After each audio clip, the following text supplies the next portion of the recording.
Hola amigos parantosku, Mahada Mangos balik lagi di Gayakin Movie yang masih melanjutkan part 12 dari Dragon Quest 2020, di mana part ini bercerita tentang persiapan perang yang dilakukan para aliansi umat manusia untuk melawan pasukan iblis. Kayak apa keseruannya? Daripada banyak tocap, yuk langsung aja. Tapi sebelum mulai harap cek dulu kota kalian kalau sekarat bisa numpang wifi tetangga. Bruh.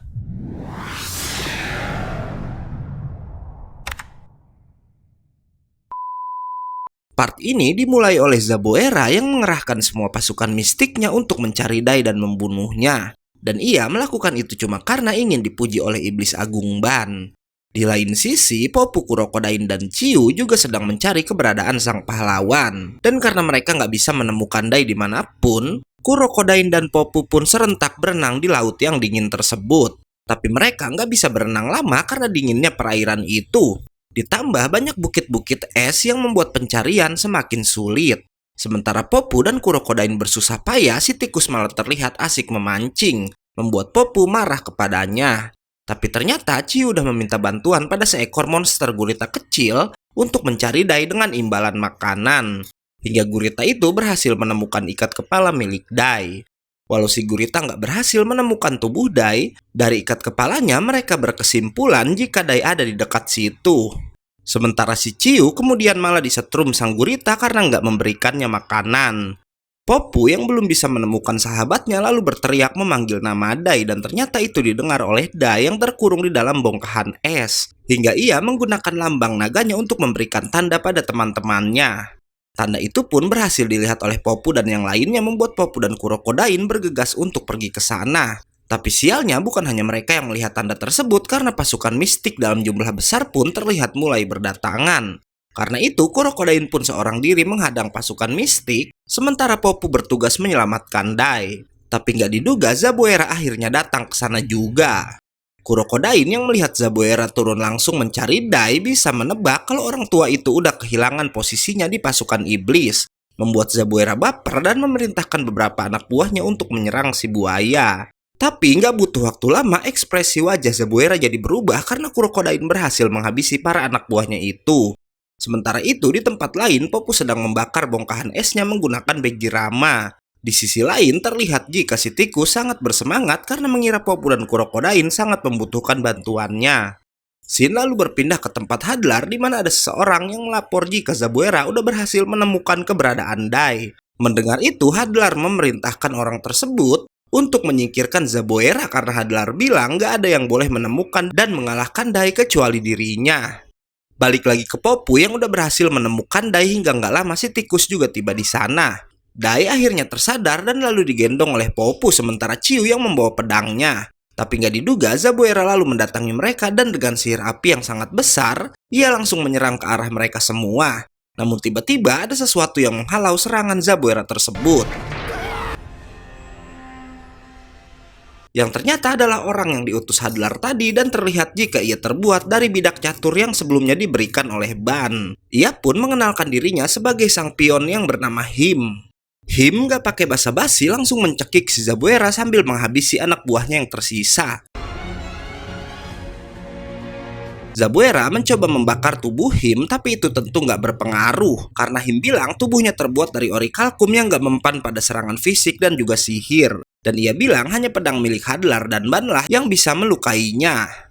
Kurokodain lalu bertanya kalau Him anak buah Hadlar kenapa ia malah melindungi mereka. Dan Him menjawab ia punya harga diri seperti Hadlar dan gak bermain kotor seperti Zaboera. Him juga bilang kalau tugas dia sebenarnya menjaga tanah kematian bersama 4 temannya yang lain. Dan sebelum pergi, Him berkata kalau mereka pasti akan bertemu lagi dan ia berpesan agar Dai dan semua teman-temannya berlatih hingga hari itu tiba.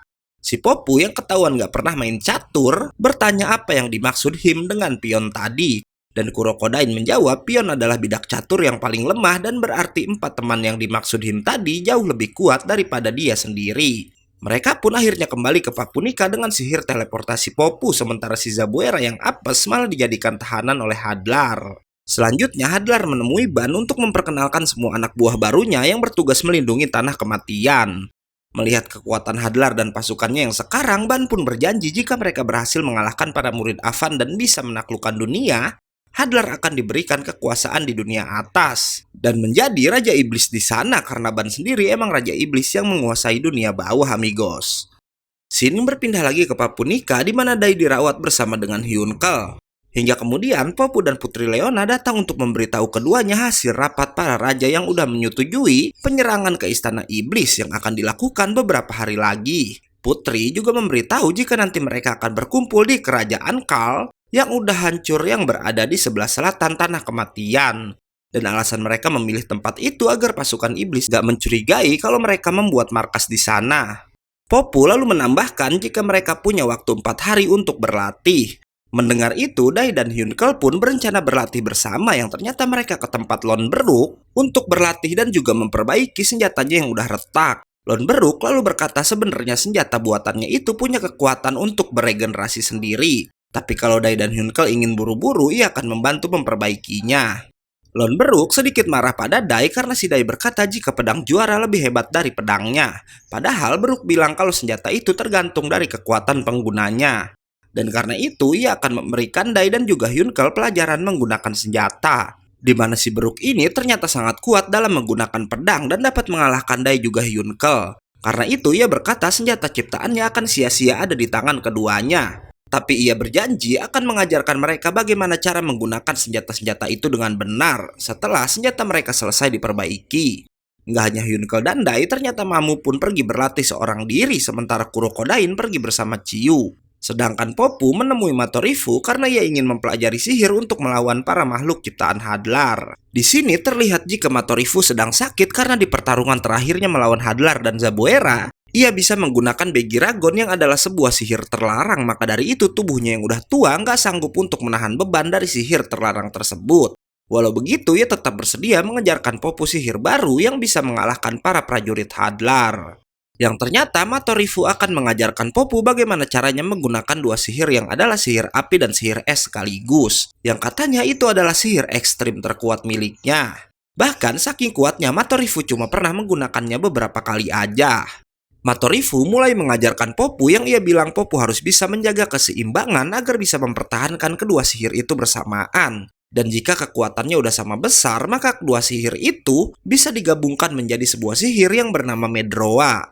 Matorifu nggak pakai banyak teori karena ia adalah jenis guru killer yang lebih senang melakukan praktek. Di mana ia langsung membuat Medroa yang akan ia lempar ke Popu dan si Popu harus bisa menahannya dan jika enggak si Popu bisa mati karenanya.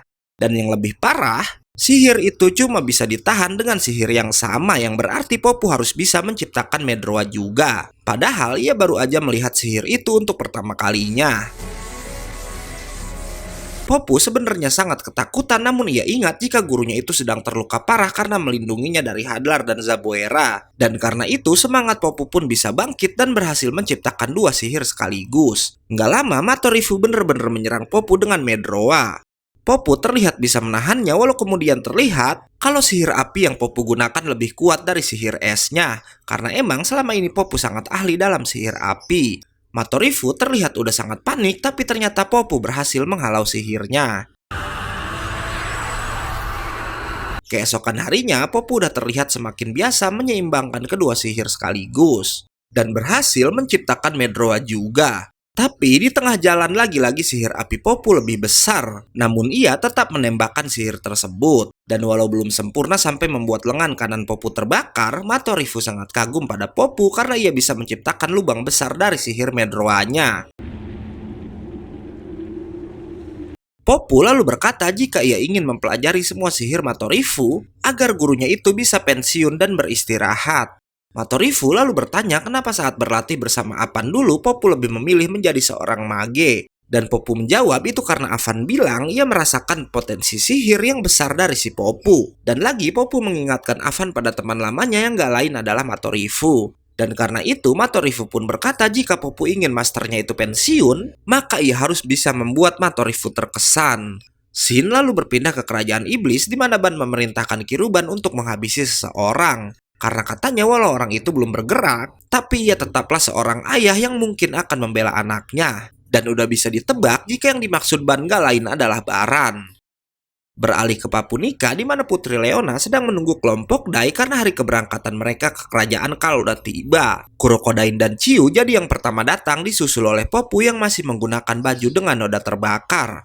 Setelahnya, Mamu pun tiba di sana dan yang terakhir adalah Dai yang datang bersama Yunkel dan juga Lon Beruk. Lon Beruk ternyata hanya mengantar mereka sampai istana Papunika dan sebelum berpisah ia bertanya pada Yunkel kenapa si Yunkel malah memilih tombak itu sebagai senjatanya. Yang padahal jika menggunakan pedang Yunkel bisa menandinginya.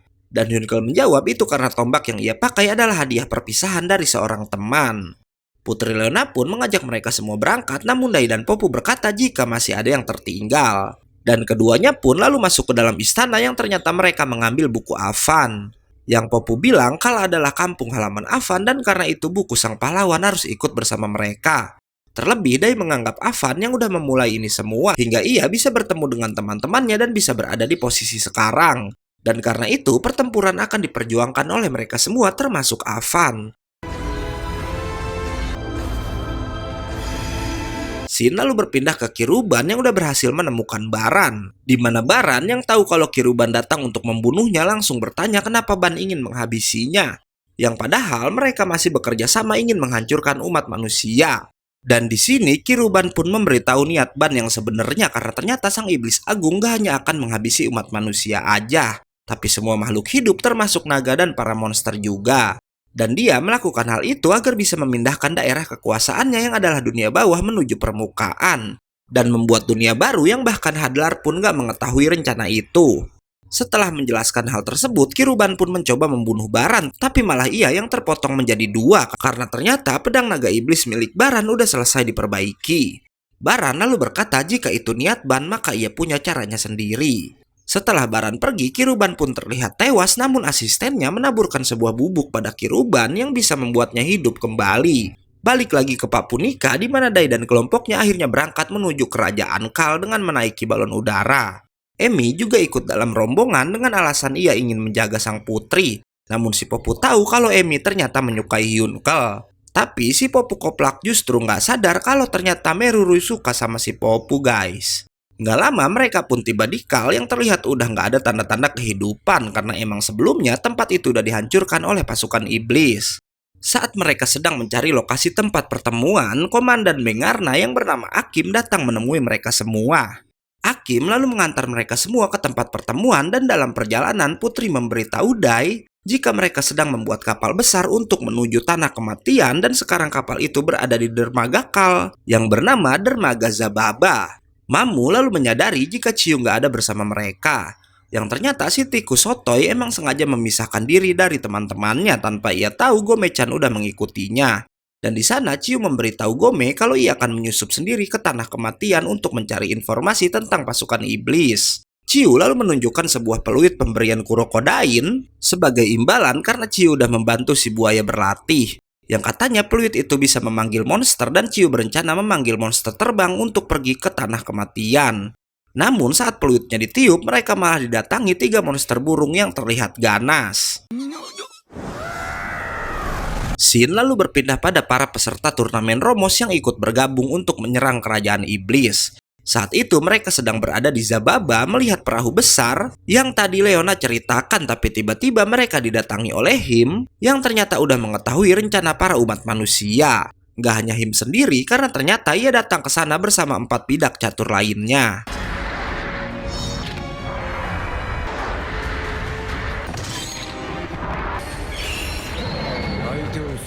Berpindah pada kelompok Dai lagi yang udah tiba di tempat persembunyian dan ditemui oleh pria bernama Jenderal Bouson. Tapi nggak lama salah satu peserta turnamen datang menggunakan sihir teleportasi dan memberitahukan jika Zababa saat ini sedang diserang oleh 5 anak buah Hadlar. Dai lalu mengajak Popu membantu peserta turnamen lain, namun masalahnya mereka nggak bisa menggunakan sihir teleportasi karena nggak pernah pergi ke Zababa. Buat yang lupa, sihir teleportasi itu baru bisa dipakai kalau si pengguna sihir sendiri pernah ke tempat itu ya guys. Saat Dai dan Popu kebingungan, tiba-tiba ada seorang pria bernama Nova yang katanya adalah pahlawan dari utara berkata kalau ia yang akan menyelamatkan orang-orang di Zababa dan part 12 pun berakhir. Nova. Oke, karena part 12 sudah habis, gue undur-undur dan gak yakin movie pamit. Bye-bye.